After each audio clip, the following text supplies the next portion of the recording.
You will own everything and be free. A federated fractal network state architecture. The federated fractal network state architecture introduces a decentralized governance model inspired by the resilience and adaptability of the Armenian people. This model distributes authority across multiple layers. Fractal describes the self-similar patterns at each level: individual, community, state, and federation. Federated refers to the voluntary associations between these layers, enabling entities to operate autonomously while cooperating within a broader network. Together, this structure empowers individuals and communities.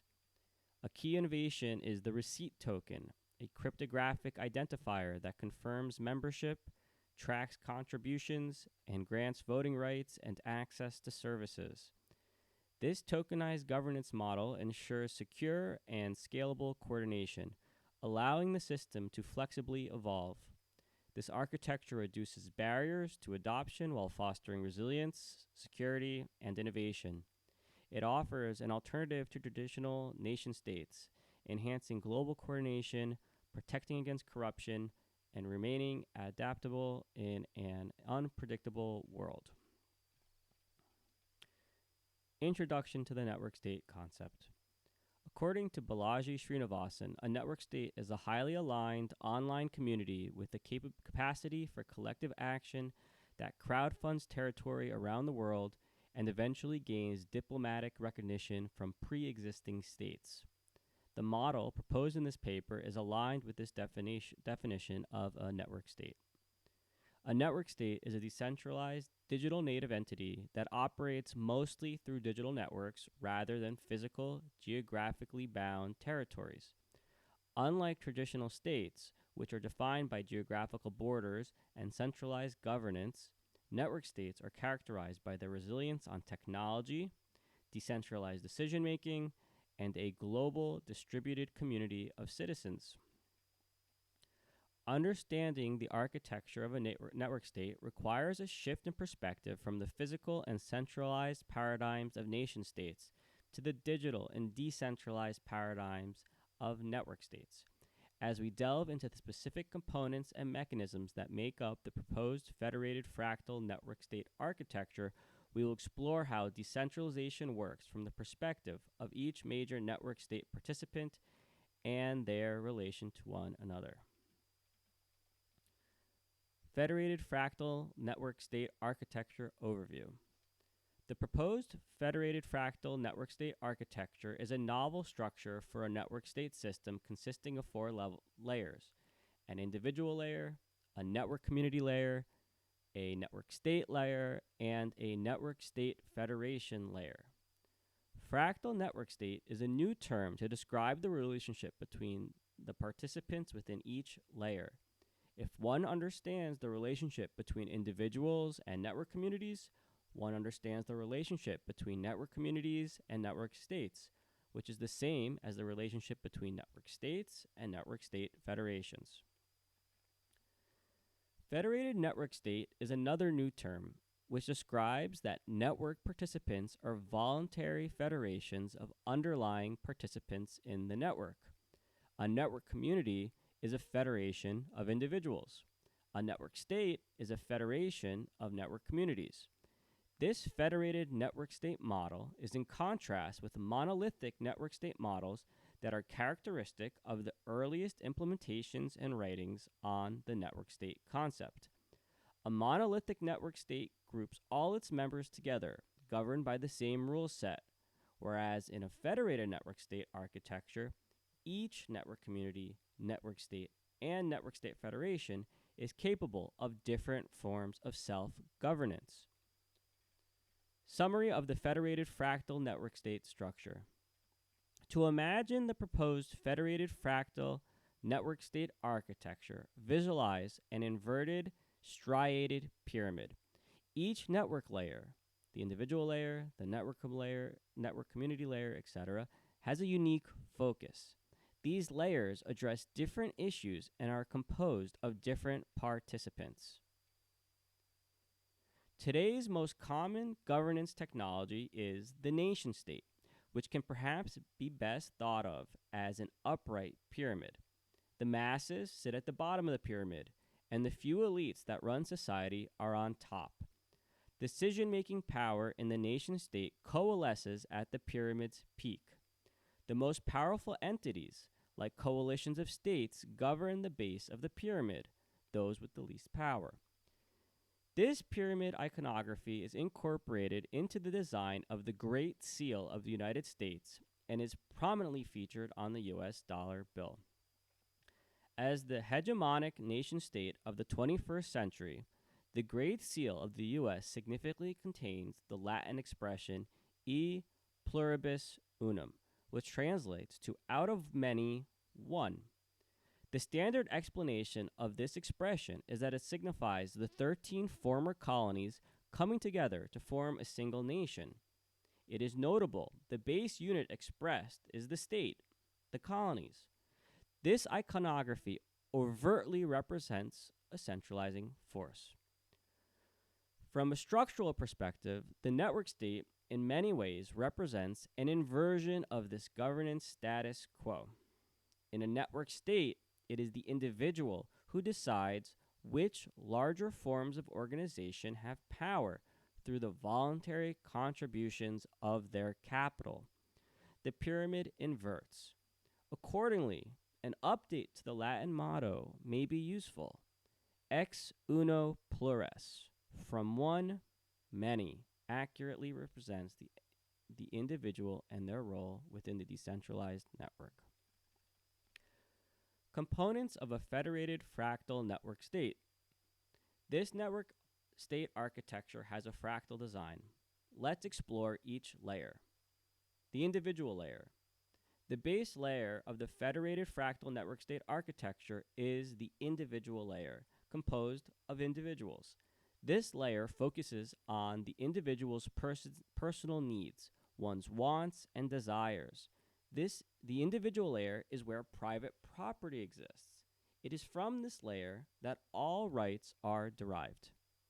Characteristics of the individual layer. For some, like hermits or extreme prepper survivalists, the individual layer alone is sufficient.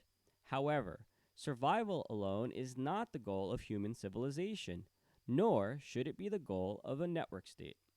A more appropriate focus is on prosperity and human flourishing. Achieving this requires additional levels of cooperation, including that of a community and a state. Today, individuals can, in many cases, choose which city, state, or country to live in. Expats, refugees, and migrant workers are examples of individuals in the current nation-state paradigm actively choosing which government and society to live in. There comes with this movement often high costs and friction related to cultural adaptation, legal barriers, and economic challenges. Migrating and immigrating are difficult, which makes choosing governance a challenge as well. Within a network state ecosystem, an individual can freely choose which network communities to associate with, provided their freedom of movement isn't otherwise constrained by a nation state and the individual meets whatever criteria the network community imposes. They can physically live in this network community. The costs of entering a network community are prescribed by the governance protocol and rules of each network community. This cost is borne as a membership fee. Receipt token definition and characteristics. To the nation state, an individual is made visible through the issuance of a social security number, picture ID, and the collection of biometric data. Even the relatively recent invention of last names was a means to improve legibility for a state's administrative records, allowing authorities to differentiate individuals and establish clear genealogical ties for the purposes of taxation. The Federated Fractal Network State model introduces a unique mechanism for legibility called the receipt token. To be recognized by the network, an individual must possess and control receipt tokens issued by that specific network community. Members of a network community will be those who hold sufficient receipt tokens to meet its membership requirements. Similarly, network communities that hold receipt tokens issued by a network state are recognized and made legible to that network state. A token is a digital representation of an asset or utility that exists on a cryptocurrency blockchain. Tokens can serve various purposes, ranging from representing physical assets, security tokens, to providing access to specific services, utility tokens, within a blockchain ecosystem. A receipt token can have characteristics of both security and utility tokens, representing the collective physical assets of a network community and granting access to membership perks. The receipt token, as its name suggests, accounts for the receipt of a member's payment to the network. Each network community, network state, and network state federation issues unique receipt tokens based on their governance rules. These tokens, which track contributions made in various forms, such as fiat currency, cryptocurrencies, or even time, serve as identifiers for membership, conferring voting rights, dividend allocation, and services within the network. The type and value of contributions, as well as the issuance conditions, are determined by each entity. The various network communities, states, and federations issue distinct tokens, allowing for a decentralized, interoperable system where membership and affiliation are confirmed through cryptographic signatures.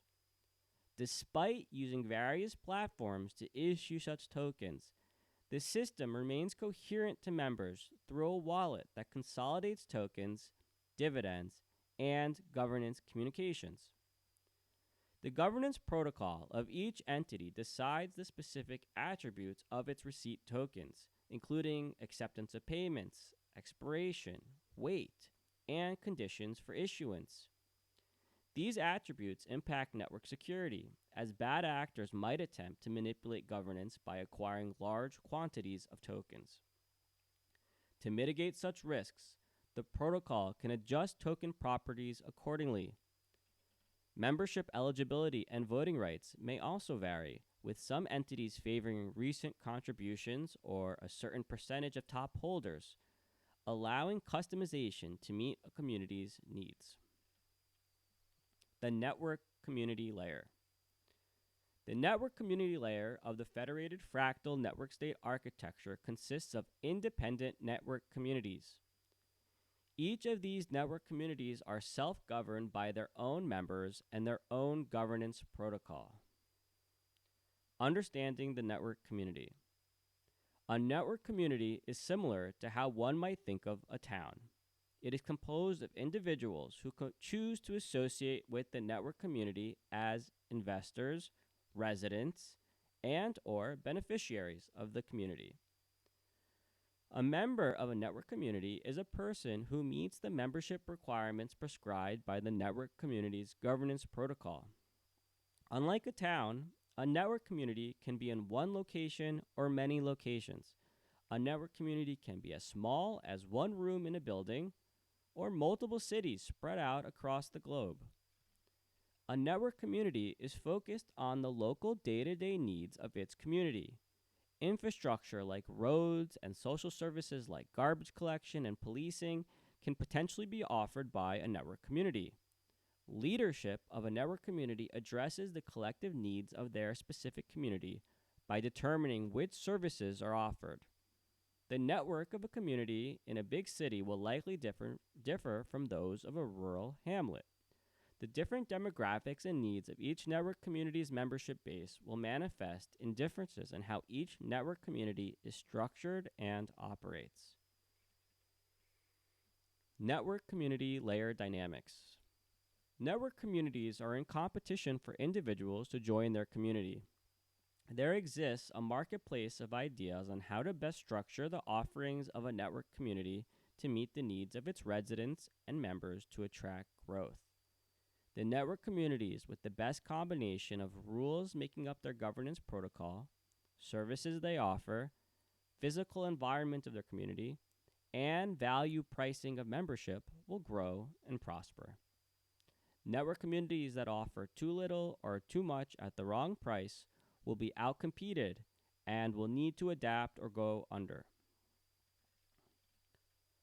Over time, through practice and the aggregate preferences of their members, we'd expect network communities to adopt a series of best practices that work to provide the maximum value for the specific niche they are serving.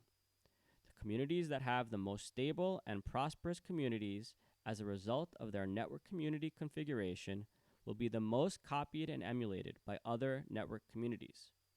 It is out of the scope of this white paper to speculate on the optimal network community protocol and service configurations. The range of possibilities are vast and must first be tested to be discussed with any level of certainty. Network community services.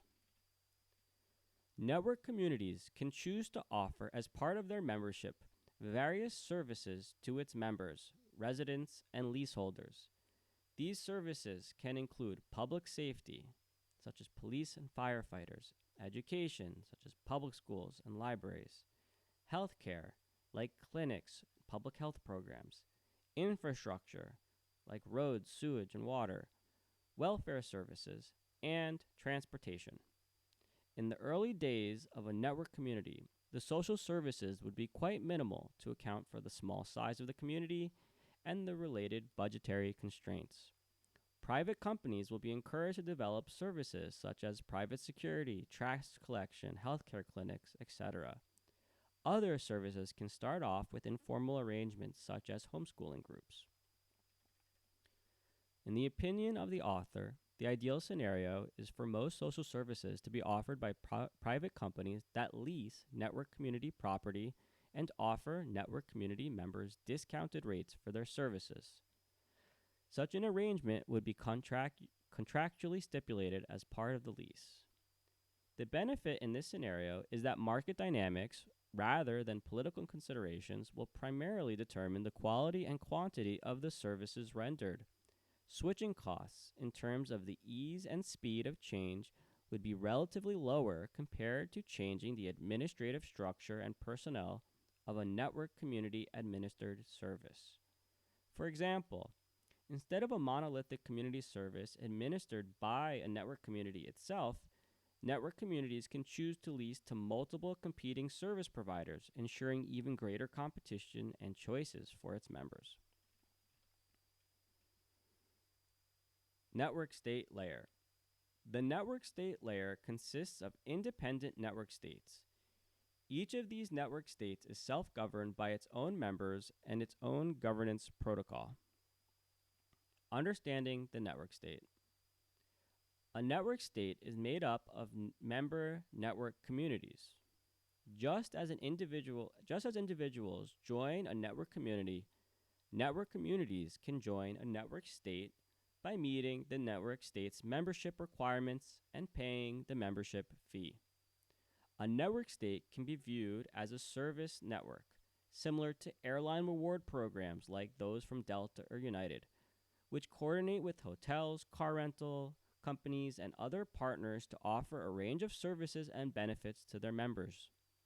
Like payment networks, healthcare networks, or hotel and transportation networks, a network state involves collaboration and communication among its members to deliver efficient and tailored services based on individuals' needs and preferences. Network states address issues that cross multiple network communities, problems that often require scale or a distributed geographic presence to address. Network communities, like traditional communities, have constraints on the level of coordination and resources they can contribute to issues that exist outside their borders. For these cases, they delegate this responsibility to one or more network states. Network states can provide services like network protection, development of trade routes, global diplomacy, and resolving legal disputes between network communities. Network state layer dynamics. It may be the case that specialized network states emerge focused on single issues, or it may be the case that large network states instead address a broad range of issues. Ultimately, the composition of the network state layer will be determined by the market demand for network state services by network communities. The axes that these network states compete on are vision and execution. Network community members will freely contribute to the network states depending on the competency and vision on display. The network states that offer the greatest amount of perceived value to the network communities in accomplishing their larger, more expansive goals will outcompete and supplant the others. Network state assets. The network state is a non-physical entity. Unlike a network community, the network state is unlikely a defined place. In lean times with the most minimal of funding, a network state could be as small as a single individual acting as an agent for two or more network communities on some interest. A network state could also grow given sufficient demand to resemble a modern-day nation-state with its many buildings, agencies, and warships. A key advantage of the network state concept is the low switching costs for member network communities. To maintain this flexibility, network states can be structured to allow network communities to leave or switch affiliations without risking significant invested capital. One architectural approach that facilitates this is for network states to lease property from member network communities rather than directly owning physical assets. This arrangement simplifies transitions as communities retain control of their capital investments and can disengage without triggering complex liquidation processes. Alternatively, some network states may opt for direct ownership of property as part of a more centralized model. This demonstrates the flexibility of this network state architecture. They can either lease or own assets depending on their operational preferences and strategic goals. Theoretically, funding services and leasing physical assets offers an adaptable solution that aligns with the network state's aim to support fluid membership changes and choice. Thus, the network state's primary assets are its treasury, service providers, and leased physical assets. Network state dividends and growth.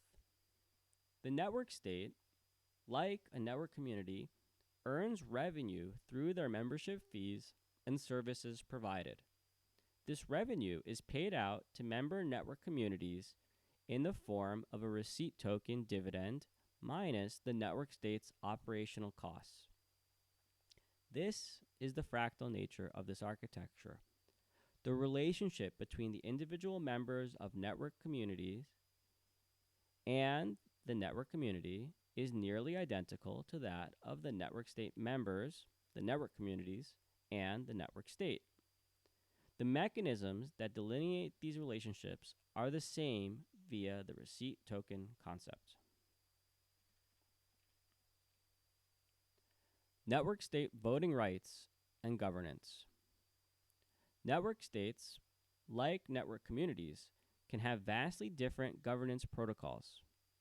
Network state governance protocols define membership requirements, service acquisition, voting procedures, and many other things necessary for the network state to fulfill its mission.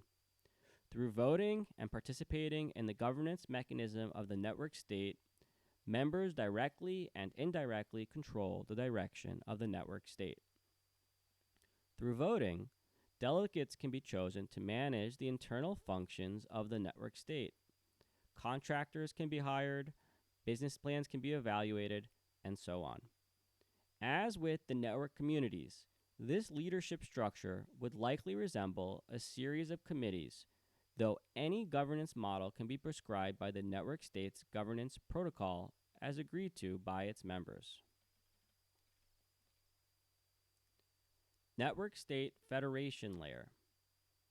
This layer consists of independent network state federations. Each network state federation within this layer is self-governed by its own members and its own governance protocol. Understanding the network state federation. A network state federation is composed of member network states. The process by which individuals join a network community and the network community joins a network state is the same that applies for a network state joining a network state federation. The network state federation is analogous to a federation of nation states like the United Nations, the World Health Organization, North American Treaty Organization, etc. These are international organizations that seek to tackle the broadest of problems that affect all nations of people. Wars, famine, disease are issues that impact every nation and every person on Earth. These organizations represent the largest coordinated grouping of humanity directed at solving humanity's most pressing problems. Likewise, network state federations address these global level collective issues that require coordination across many different network states that otherwise may not have a lot in common. Network state federations can offer services tackling global issues like environmental concerns, human trafficking, belligerent warring nations, corrupted financial networks, and extreme poverty.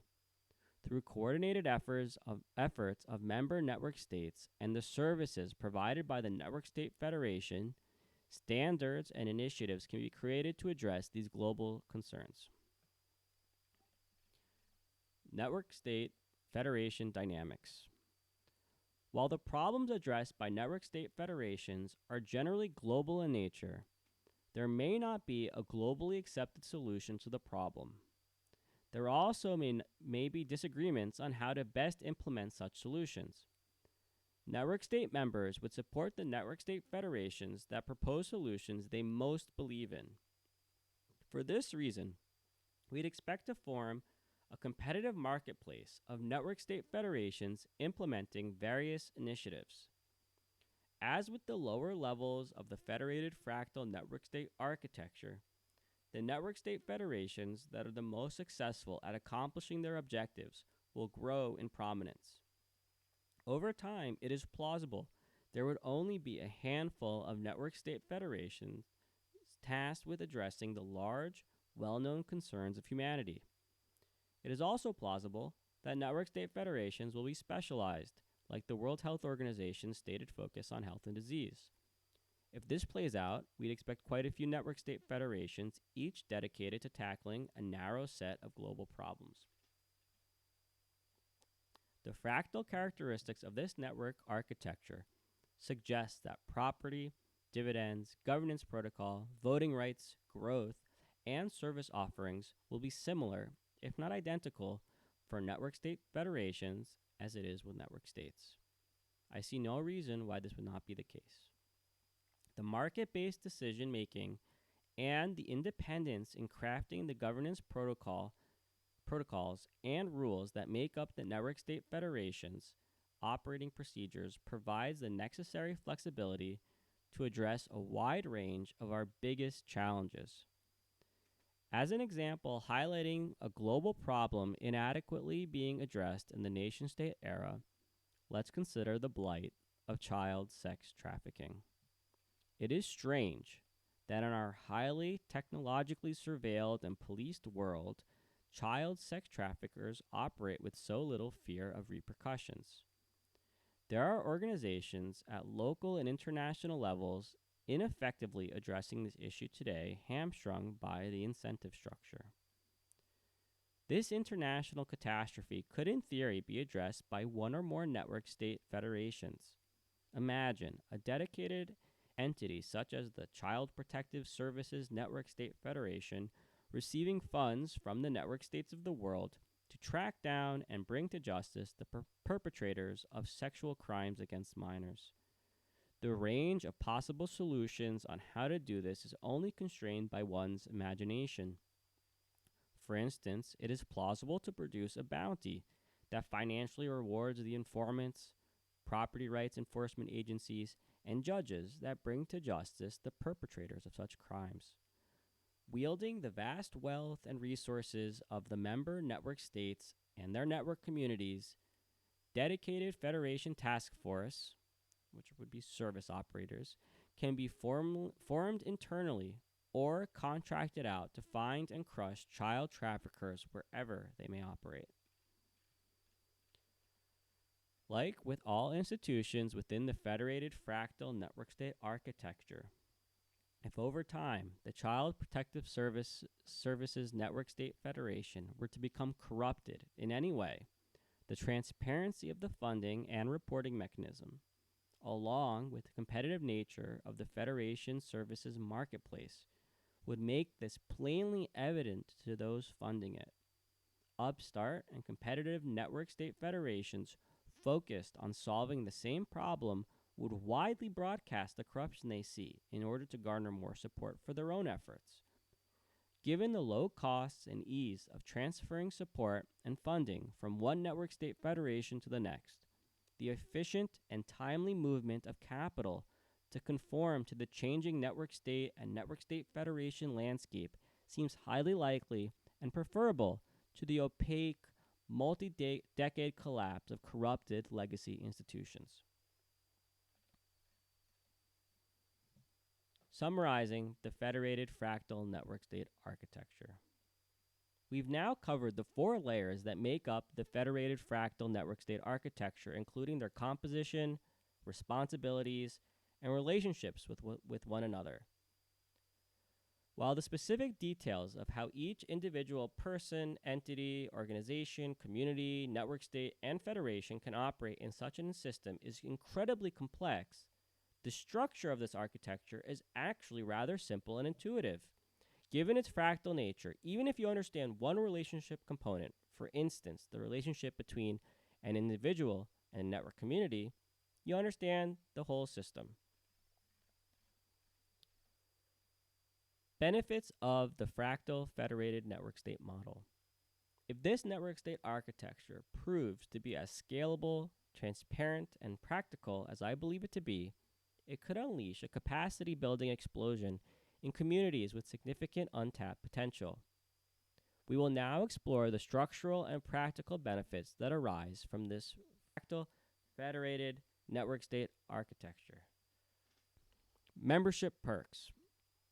In a network community, network state, or network state federation, members contribute capital in exchange for benefits. These benefits can be indirect, such as supporting ocean cleanup through a Clean Ocean Network State Federation, where the impact alone sustains the entity's goals. While this may suffice in some cases, most members would expect direct, tangible perks, like discounted rates from fisheries benefiting from cleaner oceans, or gamified rewards acknowledging their contribution. At scale, the perks of a highly integrated network community would resemble a blend of traditional nation-state services and common service networks. These service offerings would produce familiar benefits in a new governance model, with novel perks emerging from the untapped potential of the network state model. Enhanced voice and exit. The political concept of voice and exit, introduced by economist Albert O. Hirschman, describes 2 primary ways individuals respond to dissatisfaction within a system: leaving the system, exit, or attempting to change it from within, voice. A resurgence of silencing political dissent in the name of unity or fighting misinformation grips both the East and West at the present time. Critics describe this online censorship often as having a chilling effect on democracy. In the post-COVID era, it is not only voice under attack, but also exit. Pandora's box of lockdowns has been opened, normalizing the nation-state's restrictions on movement of people to an extent not seen before. The modern passport system was only invented in the second half of the 19th century. With the lockdowns and wartime culture proliferating at an alarming rate, exit too is increasingly being restricted. Ease of entry into and exit out of network communities, states, and federations is a hallmark of the network state concept. The freedom to choose which networks to participate in is a core value that illustrates the importance of the individual and their choice. The voluntary relationship, rather than authoritarian, paternal, or tyrannical relationship, is what defines the relational difference between the two governance systems and those being governed. The cryptographic networks underpinning the technological architecture of the network communities, states, and federations is censorship proof at the protocol level. Provided the cryptographic network is secure, no one is capable of preventing this flow of information from the source. At the application level, such as within a wallet, censorship is possible, but that's optional and can be circumvented. As a tokenized stakeholder governance system, the Federated Fractal network state architecture relies on the direct voices of those most committed to the network. The network community member has a meaningful voice through their ability to vote, backstopped by their freedom to exit whenever conditions within a network become unbearable. Public choice theory is an economic approach to understanding political behavior, treating politicians, bureaucrats, and voters as self-interested actors who make decisions based on incentives, much like participants in a market. It analyzes how these individual incentives shape collective outcomes in governance, often highlighting inefficiencies and the potential for corruption within traditional political systems. Related to this concept of a network state, network choice theory could extend public choice theory by applying its principles to decentralized, digitally native communities where governance structures are fluid and shaped by the preferences of individual members. In a network state, individuals would have more direct options to exit or voice within the digital infrastructure, selecting or influencing governance models that best align with their interests. This concept emphasizes the role of technology in enhancing personal agency in matters of governance. System legibility for all. The Peace of Westphalia in 1648 is often cited as the beginning of the modern nation-state era.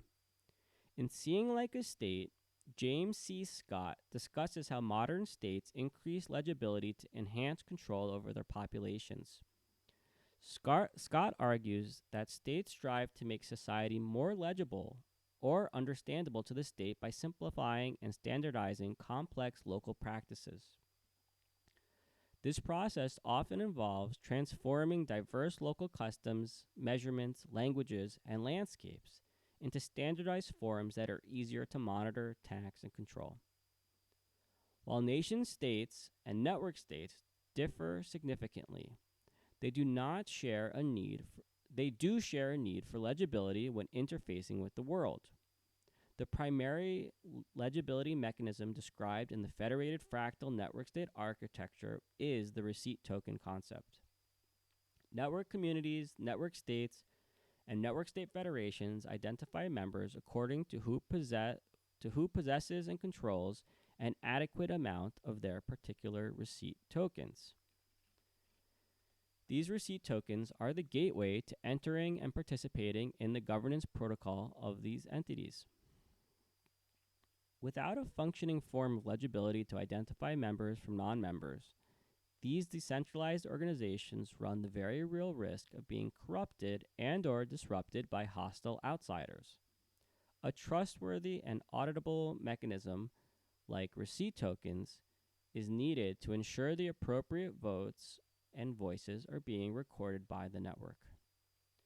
For more complex governance arrangements, like a household registration within a network community, additional layers of legibility are required. Fortunately, a key feature of this network state architecture is that it is federated. Highly complex legibility requirements can be dealt with at a local, more personal level. Rather than a single centralized entity tracking the location and composition of households across the world, it would be much safer, more accurate, and easier to implement such a registry within network communities. It is at this local level that trust can remain personal. Trust scales poorly to a global level. It would be much more difficult to cheat in a local setting where members know each other and would recognize deviance in the membership registries. In a voluntary association like that between an individual and a network community, it is very important that the system is legible for all participants, especially the members. For individuals to voluntarily contribute and join the membership of these entities, they first must somewhat understand what the entity is and more or less how it functions. In understanding the network state system, the average person benefits by recognizing the similarities between network state entities and their nation state analogs. Most people already live in a community of some kind. They live in a state, and they are vaguely aware of what the various international intergovernmental organizations purport to do. The network state does not represent a revolution so much as an evolution in this regard. Things should remain largely recognizable during the network state era. In the proposed network state model, there are two additional elements that will facilitate the average person's understanding of the system. The first is that these networks can and likely should be configured to be highly transparent. The technical transparency on offer allows members and journalists to see into the system, make sense of it, and even audit it without reliance on a central authority. The second element supporting an individual's understanding of the network is the fractal relationships between the layers of the network. Individuals will have personal experience interacting with their network community, with which to equate the interactions their network community has with the network state, and the interactions the network state has with the federation.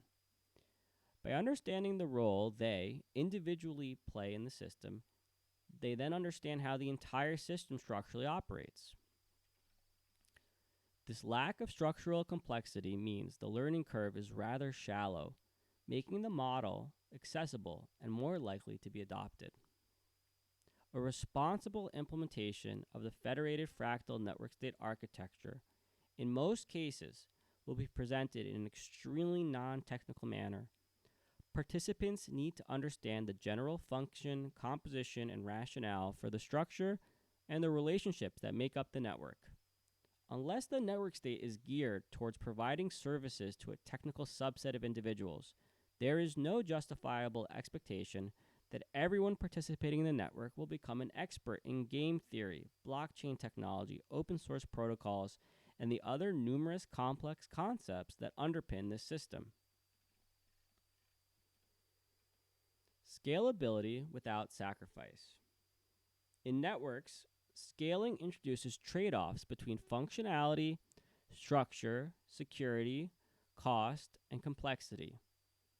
Common challenges include balancing decentralization with efficiency, as more nodes can slow decision-making. Increased complexity also makes the network harder to manage and optimize. These factors must be carefully balanced to maintain functionality and scalability.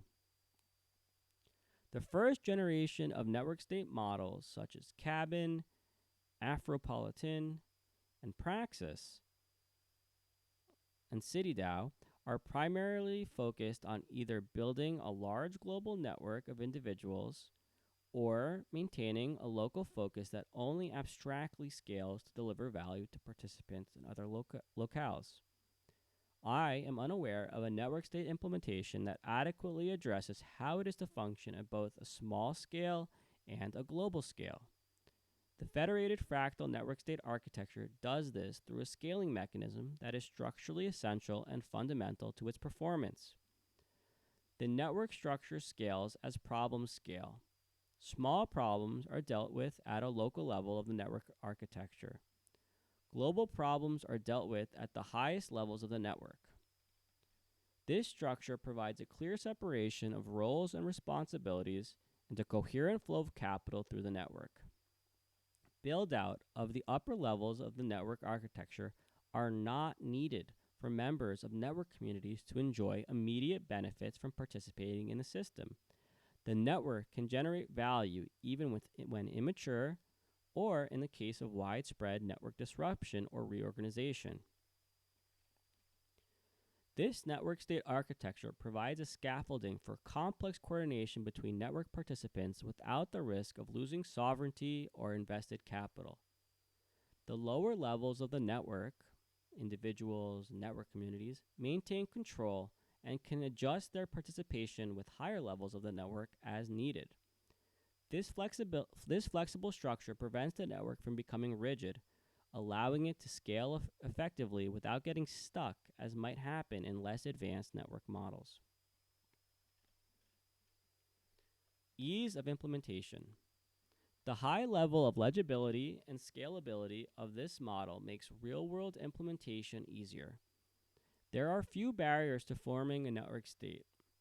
Fear, uncertainty, and doubt surround the new governance system. Failure can be inconsequential for a network that never gets off the ground, or catastrophic for a community that has fully transitioned its resources and infrastructure to a failed implementation. A federated fractal network state is highly flexible and can be developed incrementally.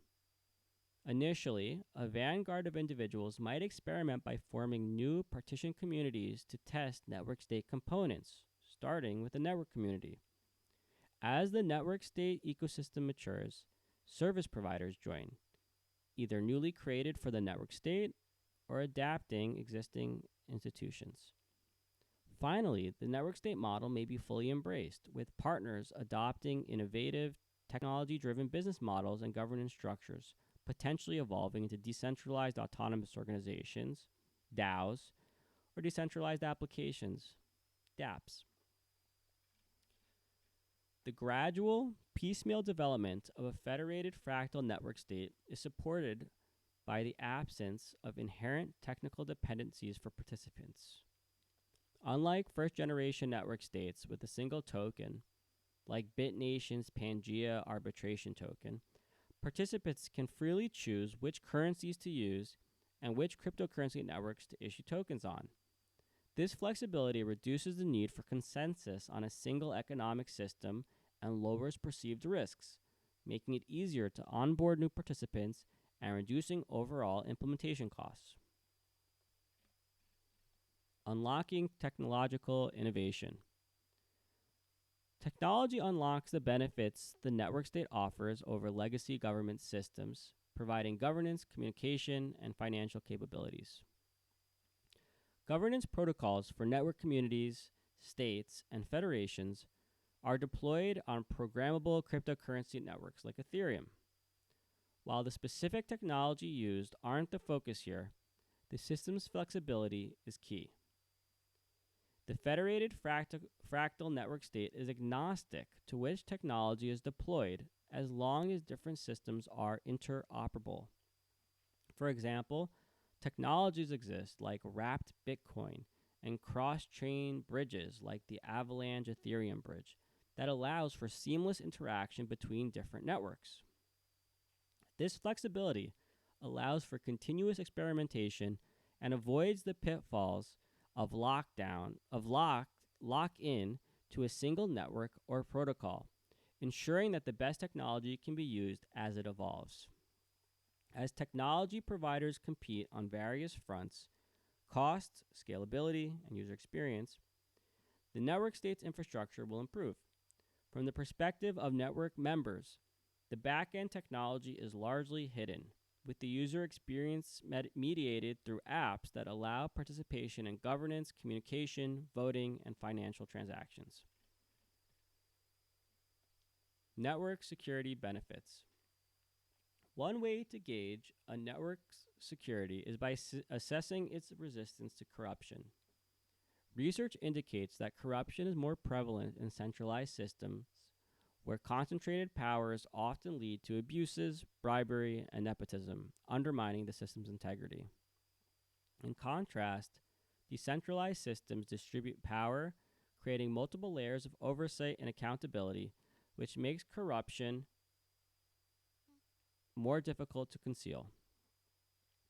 Studies show that decentralized governance structures curb corruption by empowering local actors, increasing public scrutiny, and enabling direct citizen participation. The competition among decentralized units further encourages better governance, reducing corruption risks. The Federated Fractal network state architecture exemplifies this decentralization with transparent relationships and voting processes. Local nodes, the network communities, have close ties with members, making identity fraud difficult.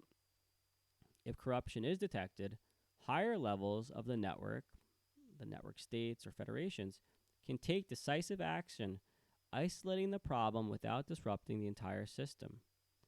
This resilience is bolstered by the ease with which network states can disassociate from a corrupt federation. However, decentralized networks face specific security challenges such as cyber attacks, 51% attacks, and smart contract vulnerabilities. A cyber attack involves an attacker creating numerous fake identities to disrupt the network's consensus process. A 51% attack occurs when an entity controls more than half of the network's computational power, allowing it to manipulate the blockchain. Smart contract vulnerabilities can be exploited if not properly audited.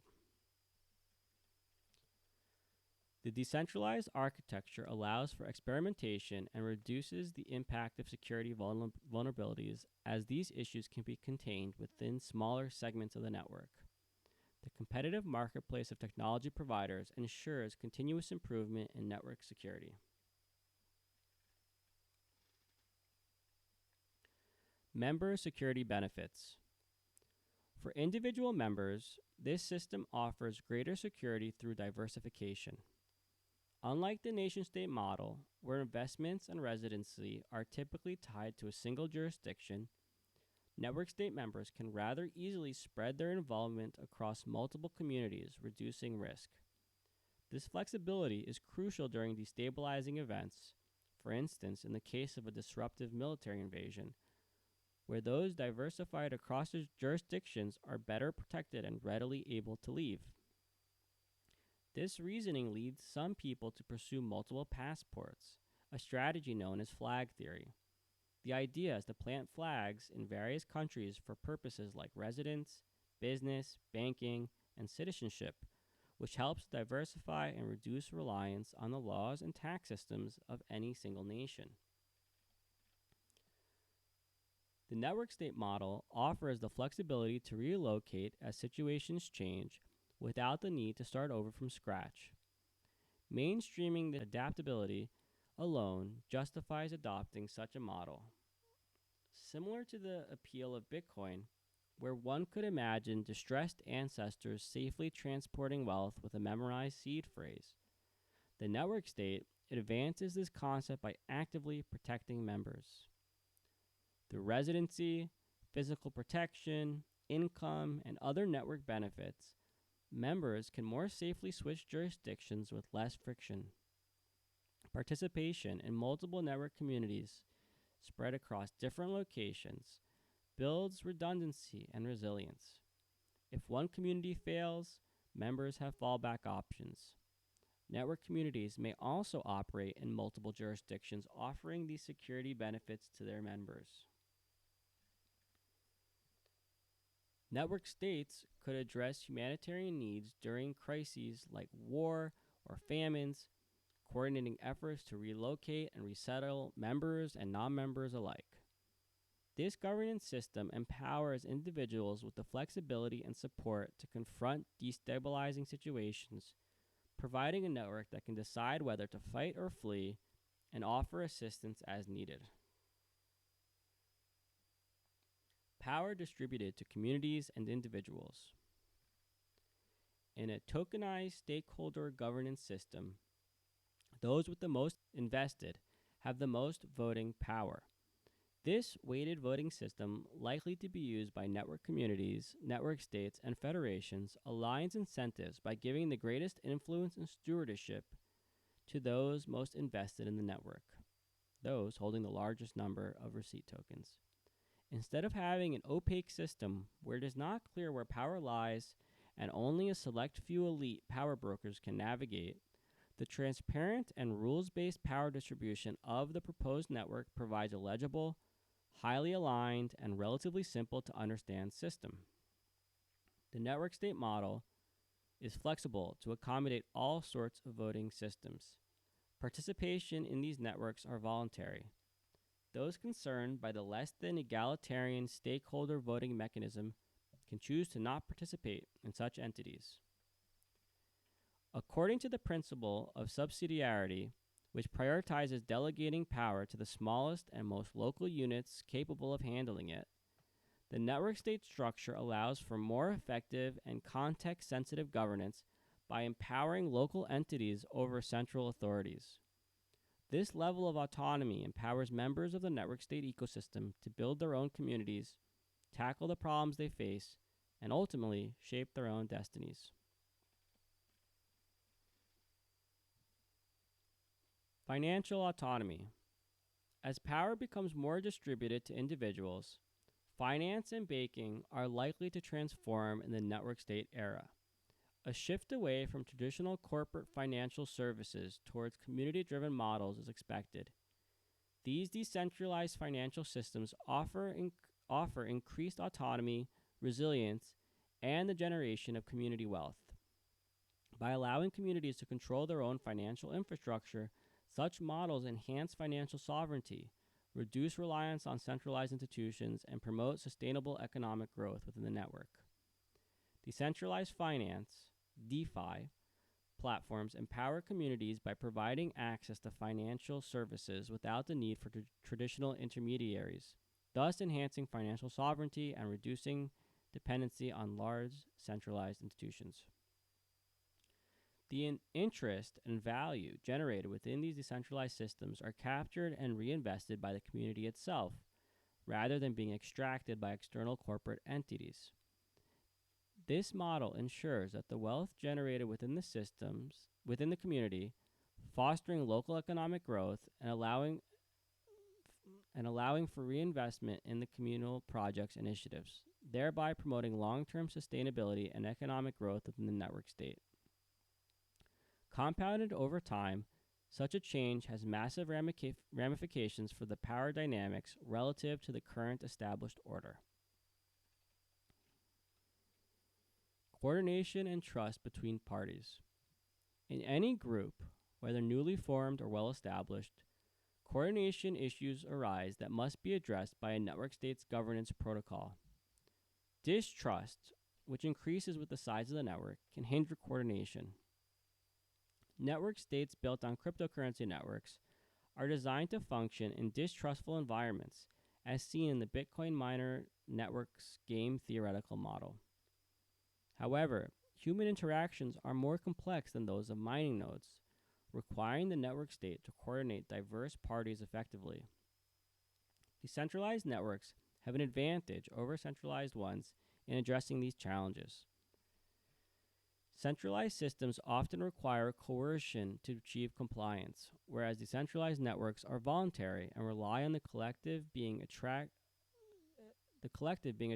enough to gain participation and compliance. Unlike centralized systems, where trust is essential for legitimacy, decentralized networks can operate without universal trust through a federated structure guided by subsidiarity. In decentralized governance, competition and disunity do not lead to dysfunction. Unlike zero-sum nation-state voting, where one side must lose, a network state allows multiple ideas to coexist, competing for support and producing value for their supporters. The market of members ultimately decides the best choices based on ideas, implementations, and outcomes. Strengthens property rights. Western democracies often claim strong property rights, yet state actions like taxation, military conscription, civil forfeiture frequently infringe upon them. While individuals are protected from extortion, a majority can vote to take a percentage of one's property, something illegal for an individual but permissive for a collective. Consequentialist arguments suggest taxation's collective power outweighs strict property rights. Others argue living under a nation state implies consent to surrender some rights. Rousseau's concept that whoever refuses to obey the general will shall be compelled to do so by the whole body, which means nothing less than that he will be forced to be free, illustrates this concept. In the network state, force is not required to be free. The network state replaces the implicit social contract with explicit agreements between members, their network community, and the network state. While personal property rights are clearly defined and protected, participation with the collective is voluntary. Members contribute financially and abide by the rules as long as they receive the benefits they value. If dissatisfied, they can exit and join another network. For shared resources like infrastructure, network members agree on contributions rather than being subjected to mandatory taxation, addressing the territorial nature of certain goods while preserving choice and flexibility. If it is true that, like today, an annual taxation of around 50% of income is the best way of producing collective power sufficient to survive and thrive, such a standard will naturally emerge in which network members will agree to voluntarily make such payments in order to remain in the network and receive said benefits. Unlike in traditional cities, where residents are encouraged to take a figurative responsibility for their surroundings, network community members have literal ownership of their city. This shift from metaphorical to explicit ownership reduces ambiguity and conflict. Clear property rights allow disputes to be resolved by those with the most invested, while those dissatisfied with the outcome can leave to join another network. Threats to the fractal federated network state model. The network state structurally has quite a lot going for it that makes it resilient and responsive to adversarial threats. Based on my research and my experience interacting with DAOs over the past 8 years, I will highlight some of the threats that these networks will likely face. A full analysis of all possible threats and the ways to preempt them or mitigate their harm are out of scope for this paper.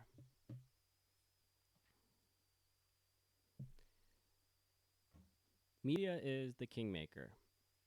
In a properly configured DAO, network activities are transparent, and the constraint on knowledge dissemination is the amount of time it takes to monitor the network. People end up outsourcing this responsibility to journalists in a best case, or as often the case, social media influencers. Such a situation creates incentives for a captured media that distorts the truth and ultimately obscures an otherwise transparent network. Through social engineering and heavily moderated gated information gardens, the situation often arises where certain members of the network are protected or propped up at the expense of others by a select few who have accumulated an unacceptable and dangerous amount of power. Tokenomics matters. If a network is bleeding value, it is unlikely the customer's fault. In almost all cases, these early networks are created by technology experts and economic amateurs. In the big picture, this is not a problem for the network state concept because the market determines which networks have valuable economic fundamentals, and these networks grow and become important. A significant threat is being part of a network with poor tokenomics that does not recognize this deficiency and instead sets out recklessly to solve their poor price action through addressing unrelated problems. This is extremely common and can cause the retardation or even destruction of a community stuck in this loop. Even worse, sometimes tokenomics are set up maliciously from the start in order to defraud network participants. This happens far too often, especially with novel or highly complex DAO formulations. Other times, a network will start off with decent tokenomics, but a poor distribution of power and entrenched interests will vote themselves an unacceptable amount of power or resources. Treasuries are dangerous. You'd think a treasury would be a good thing, but for a DAO, the treasury can be viewed as a source of wealth that produces a lot of bad behavior. To operate efficiently, the market needs to provide input into the governance protocol and governance decisions of a DAO. Good ideas should make money rather than relying on an internal treasury funding source. A treasury system, by replacing a market mechanism with a political one, quickly resembles a communist planning bureau where voters come up with ideas endlessly funded by the treasury in lieu of producing sustainable revenue or value. Rather than putting money where one's mouth is, like with the receipt token funding mechanism described above, the treasury is viewed as a source of free money, creating a disconnect from market feedback. The DAO becomes tasked with investing, which is difficult, and with service creation, which is also difficult. The end result is often suboptimal. Treasuries fuel the misconception that it is better to produce all the services and technology in-house instead of going to the market and buying what is available. This generates huge sunk cost risks. Treasuries, paradoxically, also generate an insular and counterproductive environment within a DAO because there is now an anti-competitive incentive by current participants to dissuade new participants from entering and competing for funds. Furthermore, when people don't receive the funding they've requested for an idea that they think is good, they often rage quit the network. Whereas in a more market-driven system, they might try it anyway and see if they can get customers to prove the concept has merit. These proposal owners don't like seeing their competitors being directly paid by the network when they are not. So instead of growing their ecosystem, DAO treasuries often have the opposite effect. If you must have a treasury, it may be best to structure it as a bounty that pays for outcomes, not intentions. Intelligence and wealth are not causally linked. The network should not assume that the token holders who own the most tokens and are therefore individually the most powerful in the network are necessarily smart. The voting system gives them power, but the network should be humble enough to defer to experts whenever possible. This means creating sense-making mechanisms accessible to the network through hiring or creating services like think tanks whenever appropriate. Nation-state attacks. A network state aiming to match a nation-state must be secure against such adversaries. For this, a proof-of-work consensus mechanism may be preferable over proof-of-stake. While proof-of-stake networks like Ethereum are feature-rich, once an attacker with enough stake captures them, the network is permanently compromised. In contrast, a proof-of-work network like Bitcoin requires attackers to continuously expend resources, making it infinitely costly to maintain control. While both proof-of-stake and proof-of-work attacks can be extraordinarily expensive, a proof-of-work network imposes ongoing costs, potentially bankrupting even a nation-state with the power of the money-printing press, unlike a proof-of-stake network, which requires only a one-time investment. Community fragmentation. Community fragmentation is generally viewed negatively because it leads to divisions that are inefficient and represents a lack of cohesive progress within a network. Initially, I saw this in the context of Bitcoin and its various forks, comparing it unfavorably to the DAO's voting mechanism, which preempts such splits. Dash's approach seemed more efficient, as disagreements were most often resolved without fragmenting the network. I've come to see that fragmentation can actually be a strength. In a hard fork situation, even though the community splits, the various groups continue to work within the broader ecosystem, allowing for greater experimentation. Different versions of the network can develop independently, testing new ideas with real participants and resources, which enables the market, rather than a small group of voters, to determine the most effective solutions. Additionally, fragmentation mitigates the risk of stagnation, where early coin holders' interests may not align with those of new or future holders, potentially hindering innovation. By allowing different communities to pursue their own paths, the network as a whole benefits from diverse approaches and solutions.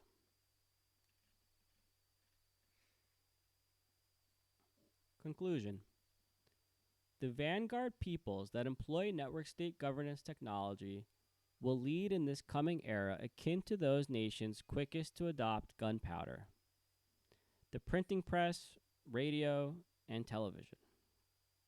It is not inconceivable that the efficiencies, moral and utilitarian superiority, and flexibility of the network state model will challenge and eventually outcompete the nation-state model in prominence. Once maturely deployed, the supposed efficacy of the network state concept will be on full display.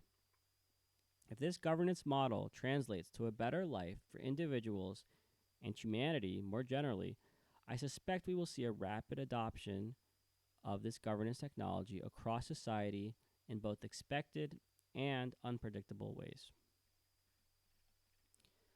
The Federated Fractal network state architecture leans into the fundamental benefits of a network state at the structural level.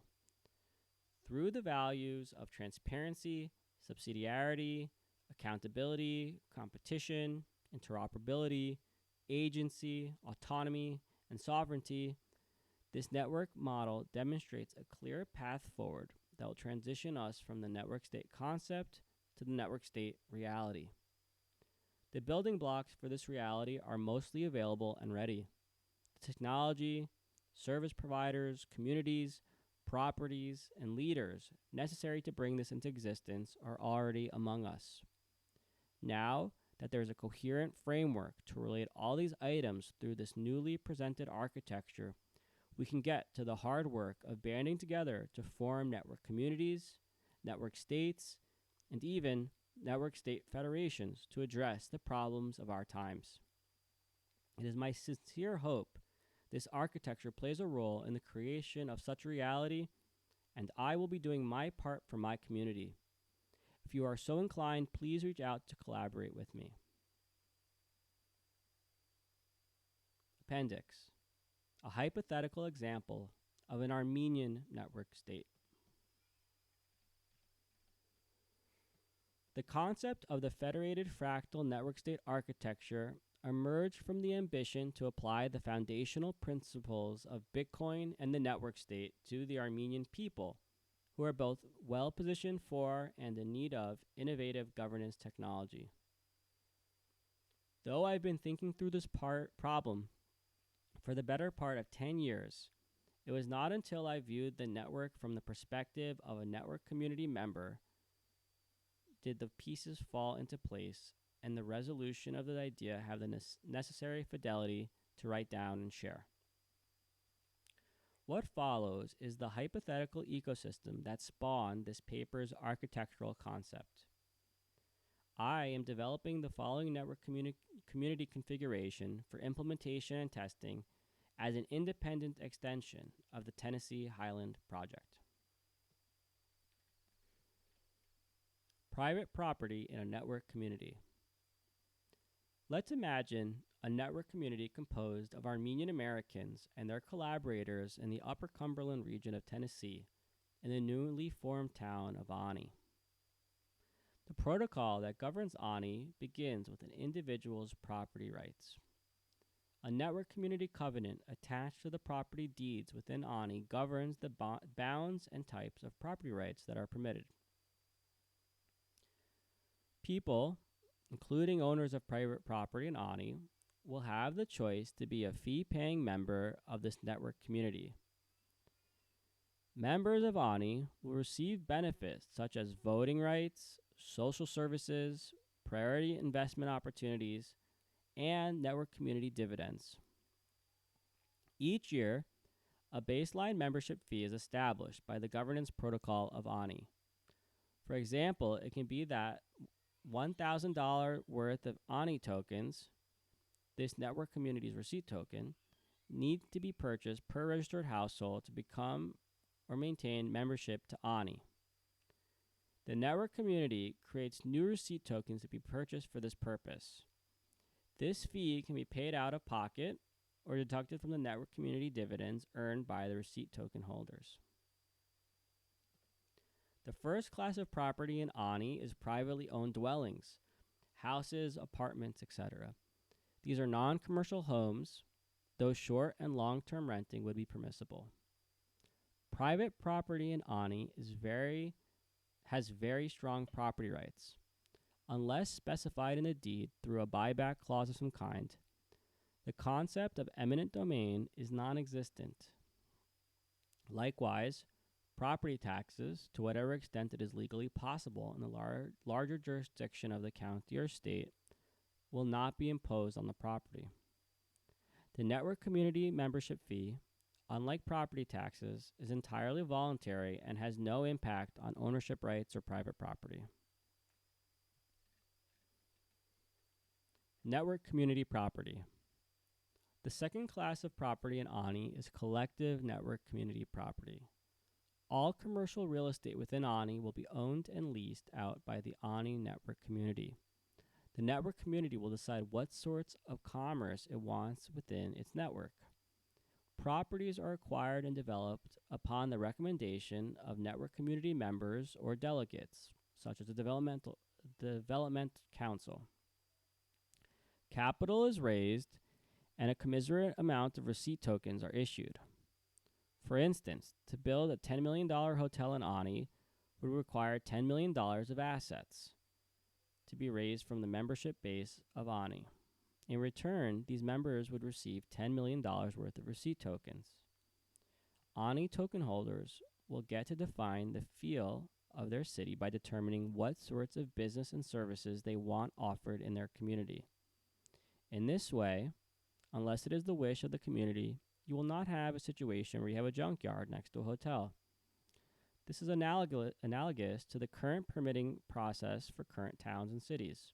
The difference is that the network community members are the investors, owners, and regulators of these physical assets. They do not abdicate the property rights to large international corporations or to elected officials and unelected bureaucrats. The network community members fundamentally remain in control of ANI. You can think of this as a giant co-op structure. To counterbalance this centralizing force within the network community, community assets are leased out to private individuals or private or even public companies for the planned purpose of the property. The network community does not act like the communist state planning committee, dictating the management and day-to-day operations of the commercial interests within ANI. The network community will not, for instance, be running a coffee shop in the town square. Rather, the network community, or more likely its elected delegates, will develop leases with a coffee shop operator who will be responsible for running the shop for his own profit and providing value to his customers, the people in ANI and visitors. The network community will periodically review the leases, change prices as necessary, and evaluate if the operator of the asset is producing a good service or product. If not, or if better alternatives exist, the lease will be changed and the leasing process will restart. The members of the network community and their delegates tasked with leasing contracts are incentivized to source the most valuable and well-aligned service operators for their properties as they are both the customers of these businesses as well as the so-called landlords. Network community dividends and growth. The network community earns revenue through the leases they issue. This revenue is paid out to members as a receipt token dividend less the network community operational costs.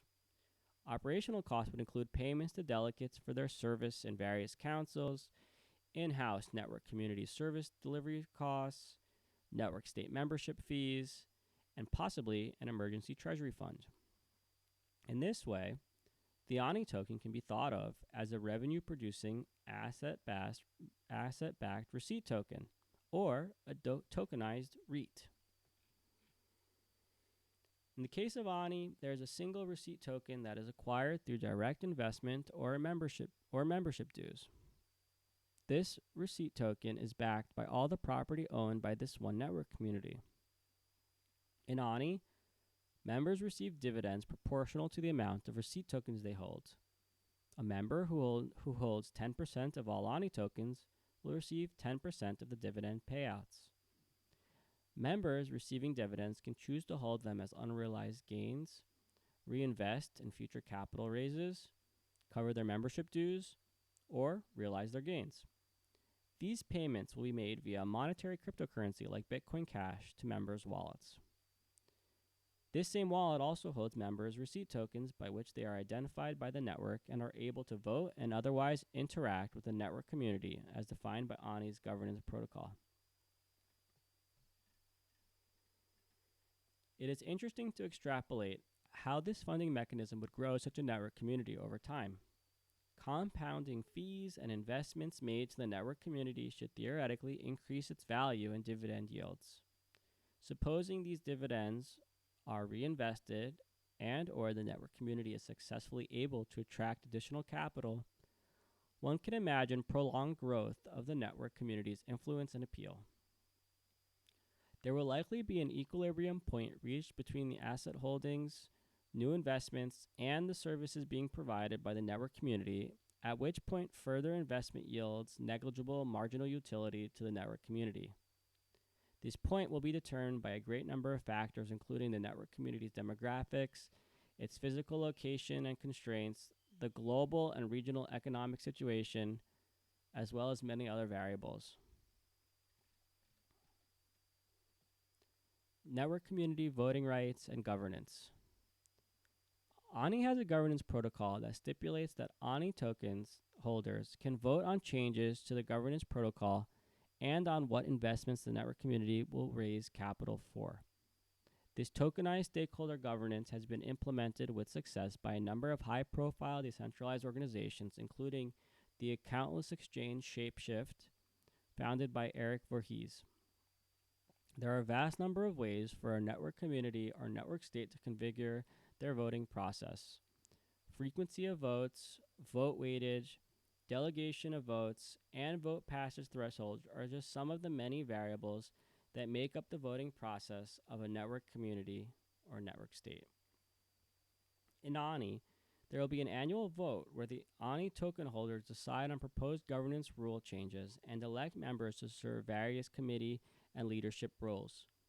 There are also ad hoc votes throughout the year whenever there is an emergency or a specific investment opportunity whose capital raise must be voted on. As ANI grows, the number of committees and required delegation would likely increase. A planning and leasing committee seems likely to form early on.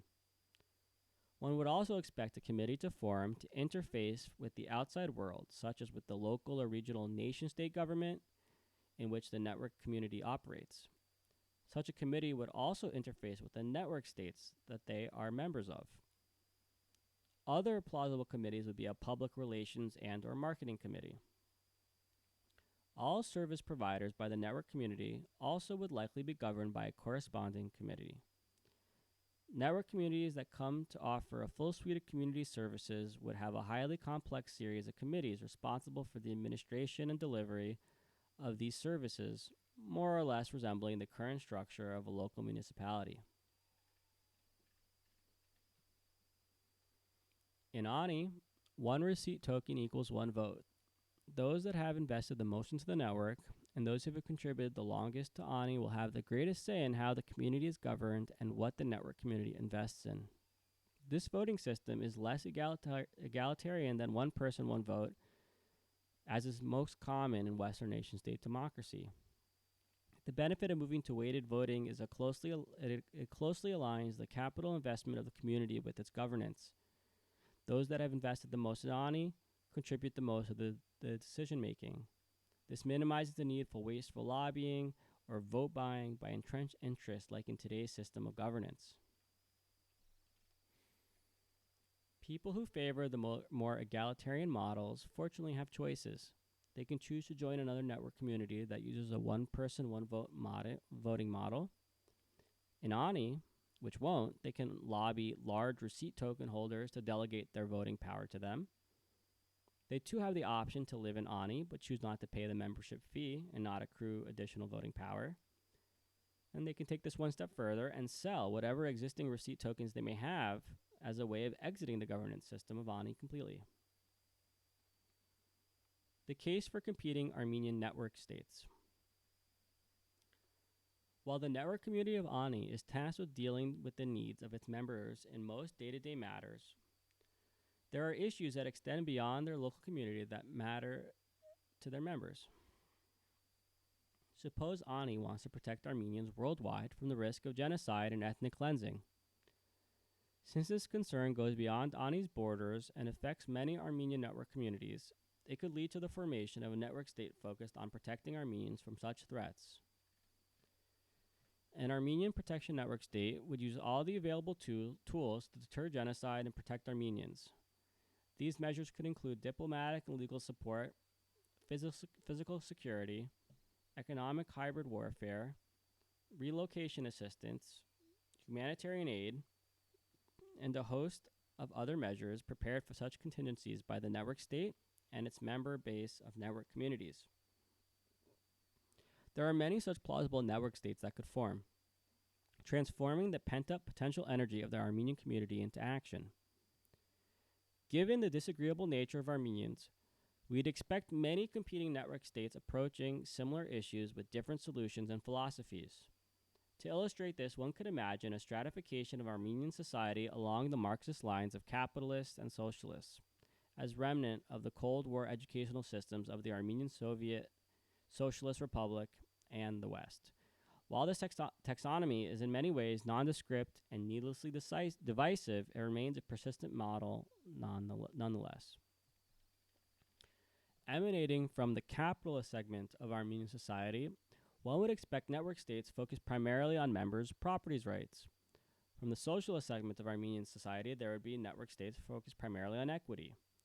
These network states would be competing against each other on the direction they wish to take Armenian society and on how successful they are at accomplishing their goals. Detailed network state example.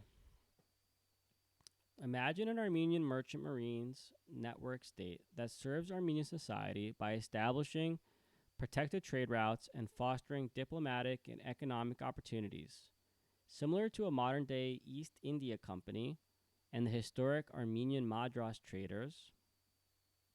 While the Armenian Merchant Marines Network state may resemble a corporation in some ways, its primary focus is not profit-making but the collective goals and shared interests of its members. The East India Company, in particular, is a fitting example, as it is often described as functioning like a nation in its own right. The administrators of the Armenian Merchant Network state will raise capital from interested Armenian and allied network communities, thus creating its membership base. This capital will flow into the network state treasury to fund the operations of the Merchant Marines Force. Having already established a leadership structure and vision sufficient to raise an initial round of capital, the next step is for this network state to build its capacity to deliver on promises made to its members. This will require generally two things: merchant marine operators to provide the service, and merchant marine vessels, the leased physical ships and associated hardware. It may be decided that it is best to hire established third-party merchant marine outfits to operate on the behalf of the merchant marine network state. these merchant marine contractors could have their own well-equipped vessels and crews, and perhaps even establish trade routes. The network state would provide operating capital to these contractors' operations, and in return would get specific trade routes, preferred shipping rates, or a share of the contractor's profits, depending on the specifics of the arrangement. This contractor model would require minimal startup costs and be the quickest and easiest to implement. Additionally, the network state could hire multiple contractors and continue only with those providing adequate service. Leveraging the existing competitive landscape of merchant marine operators could increase the likelihood of success. The downside of the contractor model is that it could become costly over time, as third-party operators expect to earn a profit. Additionally, the network state would have less direct control over the service delivery, as it would be executed by an external organization that may not align with or be part of Armenian society. The leadership of the Armenian merchant marine network state could, for these reasons, instead decide to grow the capacity to operate a merchant marine force internally. This would entail the deployment of human capital necessary to operate the fleet and physical capital of the ships. Given my view that direct ownership of ships by the network state is undesirable due to the inflexibility it creates in the system, a better approach is for member network communities to independently raise the capital to purchase and own the ships, and then lease the ships to the network state for operation.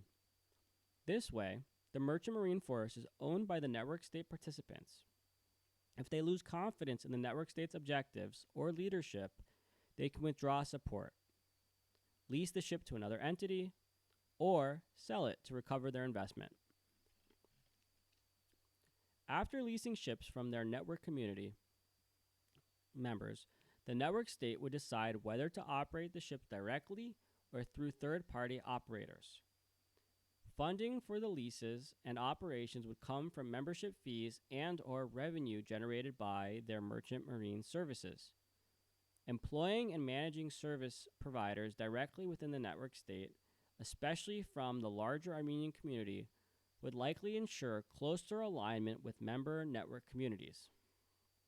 A hierarchical command structure could oversee these operators, promoting dedication and reliability. This would be crucial during times of turmoil, fear, or uncertainty, when third-party providers might not be as dependable. Compounded over time, the profitability and sustainability of a network state leaseholder model is preferable to the contractor model, supposing the initial setup hurdles, such as expertise, market fit, experimentation, can be overcome. It perhaps may be best to start with a hybrid approach, where the contractor model is used to deliver immediate benefits to the member network communities, while in parallel, the network state leaseholder model is operationalized. Once fully implemented, this network state leaseholder model would be expected to yield increased lasting gains for the network state members. In summary, the Armenian merchant marine network state could offer significant benefits by fostering economic collaboration, enhancing community control, and protecting shared interests. It provides a sustainable model that aligns with the values of its members while promoting long-term growth, security, and resilience for the Armenian community. Through a flexible and inclusive approach, this network state has the potential to generate lasting value and strengthen the collective power of its participants. The ideas in this paper, as well as a more literary justification for the adoption of a network state by the Armenians, will be published in a forthcoming book available for free in the library section of Hypothetical at hypothetical.com. Thank you.